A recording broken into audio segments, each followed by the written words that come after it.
पंचकत्र न लभ्यते महाकाल पुरंदते। अर्थात यहाँ पर श्मशान, ऊषर यानी अनुपजाऊ भूमि, क्षेत्र अर्थात पवित्र भूमि, पीठ यानी शक्ति स्थान और मन अर्थात आध्यात्मिक शांति का स्थल पांचों एक ही स्थान पर उपलब्ध है। ये संयोग महाकाल की नगरी उज्जैन की महिमा को और गरिमामय बना देता है। उज्जैन के इस अलौकिक स्वरूप से प्रभावित हो महाकवि कालिदास अपने काव्य मेघदूत में लिखते हैं, हे जलधर, यदि महाकाल के मंदिर में समय से पहले तुम पहुंच जाओ तो तब तक वहां ठहर जाना जब तक सूर्य आंख से ओझल न हो जाए। शिव की संध्याकालीन आरती के समय नगाड़े जैसी मधुर ध्वनि करते हुए तुम्हें अपने धीर गंभीर गर्जनों का पूरा फल प्राप्त होगा।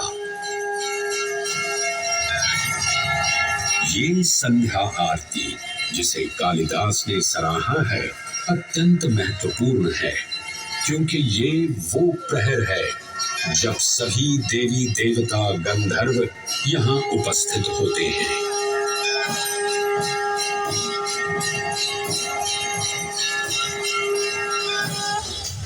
उज्जैन की महिमा अद्वितीय है। सतयुग, त्रेता युग, द्वापर युग और कलयुग, हर युग में इसका अप्रतिम महत्व रहा है। इस काल यात्रा में सबसे पहले आपको सतयुग के उस कालखंड में ले चलता हूँ जहां देव और दानव एकत्रित हैं समुद्र मंथन करने के लिए। मन की आंखों से कल्पना कीजिए,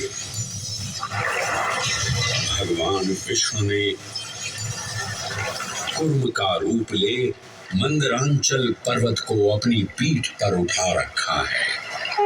सागर से विकराल लहरें उठ रही हैं, मेघ भयानक गर्जना कर रहे हैं।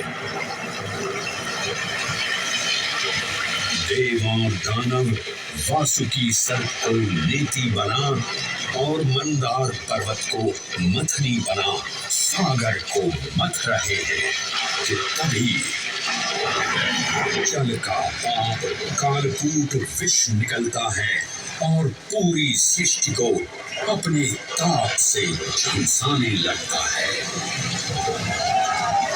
इस भयावह स्थिति ने देवताओं और असुरों के बीच हाहाकार मचा दिया। ये कैसा अनर्थ है? लक्ष्य था अमृतत्व का, पर अब मृत्यु की विकराल छवि हमारी आंखों के समक्ष मंडरा रही है। इस भयंकर संकट से केवल वही उद्धारकर्ता मुक्ति दिला सकते हैं जो समस्त विश्व के परम संरक्षक हैं। तभी सब महादेव की शरण में जाते हैं और पुकार लगाते हैं, ओम नमो भगवते रुद्राय। और फिर तुष्टा महादेव भक्तों की गुहार सुनते हैं, कैलाश से उतरते हैं, विष को अपनी अंजुलि में भर अपने कंठ में धारण करते हैं।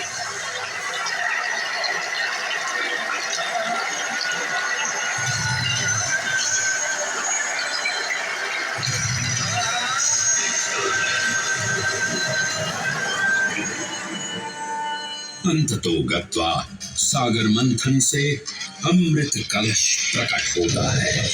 जैसे ही अमृत प्रकट हुआ, दानवों ने इसे केवल अपने आधिपत्य में लेने की आकांक्षा प्रकट की और संघर्ष छिड़ गया। आज यदि हम इस अमृत को प्राप्त कर सकें तो हम देवताओं पर हमेशा के लिए प्रभुत्व स्थापित कर पाएंगे। अमृत अपात्र हाथों में ना जा पाए, क्योंकि ये अपनी शक्ति का असीम दुरुपयोग करेंगे। इस अराजकता के परिणाम स्वरूप अमृत की कुछ बूंदें छलकी और पृथ्वी तक पहुंच गई। 4 स्थलों पर स्पर्श हुआ इन बूंदों का। हरिद्वार, प्रयागराज, नासिक और उज्जैन। अमृत की इन्हीं बूंदों के कारण उज्जैन में हर 12 वर्ष पर कुंभ सिंहस्थ मेले का आयोजन होता है। भगवान शिव की लीला देखिए। लोक कल्याण के लिए स्वयं विषपान किया और अपनी नगरी पर अमृत वर्षा करवाई। अमृत की पावन बूंदों से अभिसिंचित ये दिव्य उज्जैन भूमि रामायण के पृष्ठों में भी सम्मिलित हुई। सतयुग के बाद त्रेता युग में माता सीता की खोज में वानर सेना का यहाँ आगमन हुआ।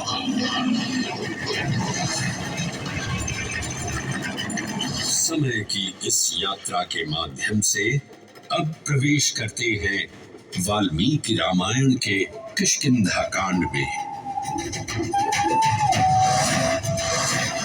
जब वानर राजा सुग्रीव अपने यूथपतियों से सभी प्रमुख स्थानों पर जाने के लिए कहते हैं और उन्हें अवंती नगर यानी उज्जैन जाने का आदेश भी देते हैं।